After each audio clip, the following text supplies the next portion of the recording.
It's Newsday, and today XDuoo changed their tube, Epos Audio re-release an aging design, and Audeze once again make a play for the gamers. It's Wheezy Tech News.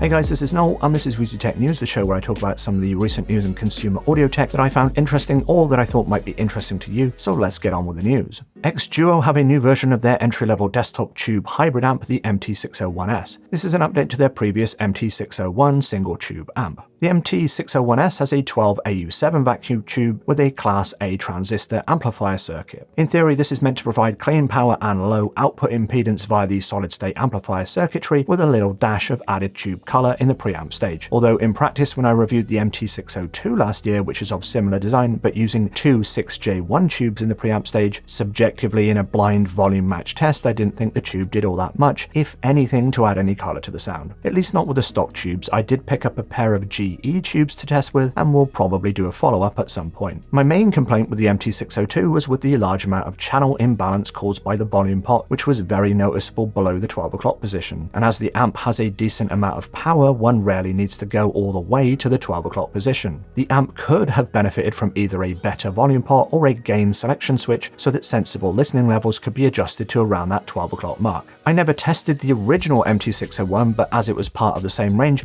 I highly suspect that the same will have been true of that as well. For the MT601S, the main change seems to be in the tube having been swapped out from a 6N11 tube from the original to a 12AU7 tube. I have no idea if this will make a difference to how the amp sounds, but XDuoo clearly seem to think so. As for the volume pot, well, they haven't mentioned it, so I guess it hasn't changed. Other than this, nothing else seems to have changed either. The same metal chassis and outward appearance, which looks and feels far more premium than its price tag would suggest. The same Rubicon capacitors, the same power output of 200 milliwatts at 32 ohms, and the same price tag of $89 or £72. A few weeks ago I talked about the new Yamaha YH-5000 SE orthodynamic headphones. Yamaha's return to high-end flagship planars with a $5,000 price tag that should be available in early 2023. Well, I must have missed something in my research, as it seems like Yamaha will be launching a cheaper non-SE version. Pricing is a little bit hard to find, but it looks like they're going to come in around that $4,000 mark and not include some of the additional accessories such as a headphone stand that is included with the SE model. The non-SE version should arrive after the SE version at some point in Q2 2023. I'd say that difference of $1,000 doesn't mean all that much when we're talking about such large figures for a headphone. I mean, $4,000 is already crazy money, but could at least make them a little bit more accessible for some, but I'm still gonna have to sell a kidney.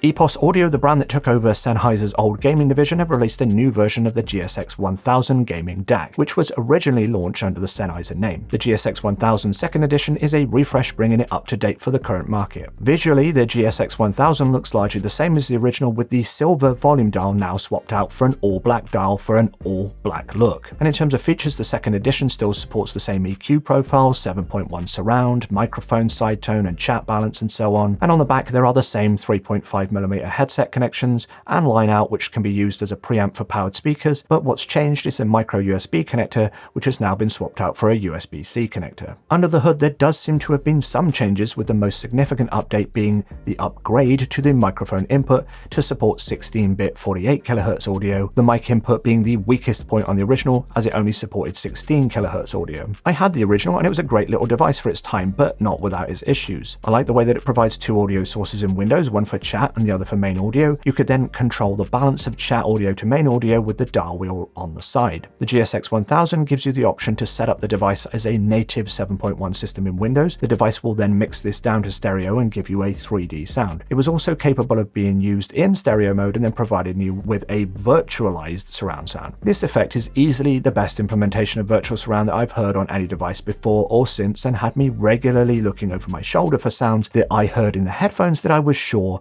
were in the room behind me. One gripe with the GSX1000 was when being used in 7.1 mode and the spotty implementation of surround sound in games and Windows, which often caused problems with missing audio channels. Regardless, even when being used in stereo, the virtual surround was still the best virtual surround implementation that I had heard. Another issue I had with the original GSX1000 was the very low headphone output, and that doesn't look to have changed with the second edition. This unit is simply incapable of driving more power-hungry headphones, which I I suppose is to be expected as it has been designed with Sennheiser's gaming headsets in mind. It pairs well with the Sennheiser Game 1 or the GSP500 headsets, but it struggled to drive some of my other headphones. I did try using the GSX1000 connected to a headphone amp, however this served to amplify the noise on the comms channel, leaving a background hiss that would be unnoticeable in normal use in games but otherwise ruined what could have been a good setup. Perhaps the biggest problem with the GSX1000 2nd edition is the pricing, which is more than a little bit on the high side at £179. You could get a Go XLR Mini for that price. When you add in the cost of a headset at the GSP500, that's going to run you around £300.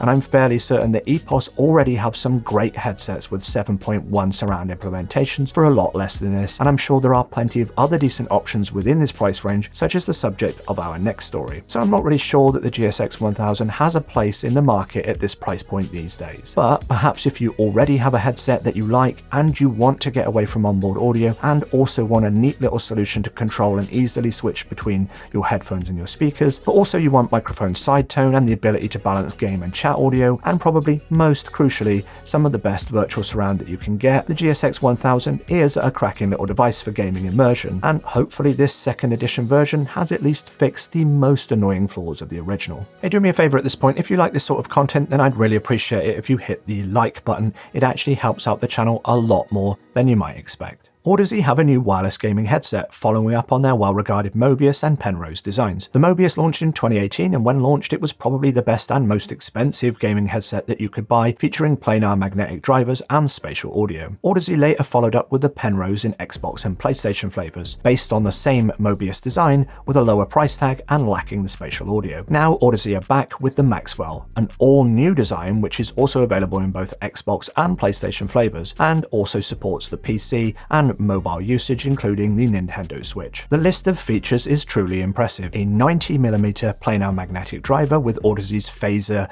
phase management system, an incredible 80+ hours of battery life, quick charge, Bluetooth 5.3 supporting Bluetooth Low Energy, LC3, LC3+, and LDAC codecs, as well as noise cancelling microphone technology, EQ features, and spatial audio. You're also able to use the Maxwell via a USB-C connection or via a 3.5mm TRRS audio cable, and giving you game and chat audio mix control. Both versions of the Maxwell can be used wirelessly with their respective consoles and feature spatial audio, with the PlayStation version supporting Tempest 3D and the Xbox version supporting Dolby Atmos on Xbox and PC. On the PC, you are also getting access to the Audeze HQ app, allowing you to customize the spatial audio. For PC users, it looks like they are being supplied with a USB dongle for non-Bluetooth wireless, although it's not clear what specific wireless protocol they're using, but I would assume it's 2.4 GHz. But this is good as it solves one of my initial concerns about Bluetooth on PC. Whilst Windows does support aptX, the Maxwell doesn't, and Windows doesn't support any of the other codecs like AAC and LDAC, not to mention concerns with latency over Bluetooth on PC. So it is good to see that PC users have an option for low latency wireless connectivity with that USB dongle. And just like the Mobius and Penrose, the Maxwell also feature a detachable hypercardioid boom microphone for your communication on Discord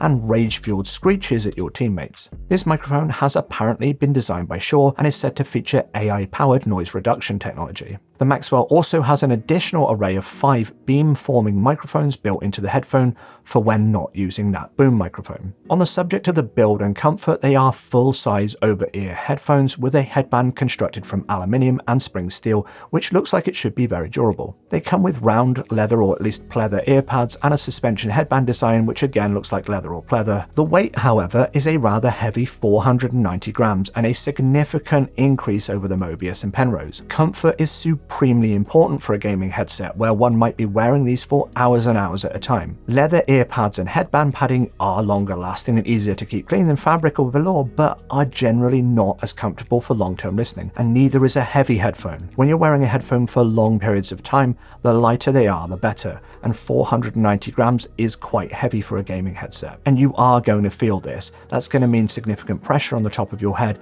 and or a tight clamping force neither of which are comfortable long term. And that's not the only problem either, as the Maxwell can only be used in one connection method at a time. So that's either via the Bluetooth connection or via the wireless dongle, but not both at the same time. Now that might at first seem like a non-issue, but it was something that was supported on the older Penrose as well as other headsets on the market. Simultaneous wireless connectivity has a number of advantages, such as being able to be paired to a phone at the same time as being used on a PC, and crucially for those PlayStation gamers who use Discord for communication, allows them to connect to the PlayStation and another machine running Discord at the same time. This is simply not possible with the Maxwell. Xbox and PC players don't need to worry about this, as both have Discord natively, but until Discord arrives on PlayStation, this is going to be a problem for the Sony gamers. Discord is the de facto standard communication tool for gamers these days, and not being able to play and communicate on Discord at the same time is a no-go for many PlayStation gamers. Still, that might not be an issue much longer, as it has been rumored that Discord will be coming to PlayStation soon. According to Insider Gaming, Discord is due to land on PlayStation 5 with the new version 7 update that should launch in March 2023. PlayStation gamers have been waiting for this for a while now, so this can't come soon enough. But when the update does land, that will solve one of the biggest concerns that Sony gamers will have for the Audeze Maxwell.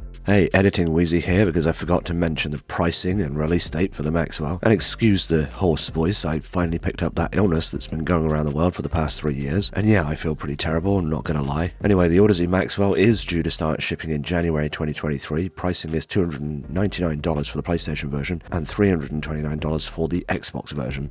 All that is left is to hope that Audeze have nailed the comfort and the sound of the Maxwell, because this does look like a very exciting product that is loaded full of features, and I for one can't wait to try them out for myself. So what do you think of this new Audeze gaming headset? Are you concerned about wearing a 490-gram headset for several hours at a time, or are you just some masochist that loves the grind? Let me know down in the comments. Right, that's it from me for this episode of Wheezy Tech News. There's more news coming up on the channel, so if you don't want to miss out, then make sure you get subscribed. And if you like this video, then give it the old thumbs up and leave a comment. And I'll see you in the next video, so thank you so much for watching, and until next time, have a good one.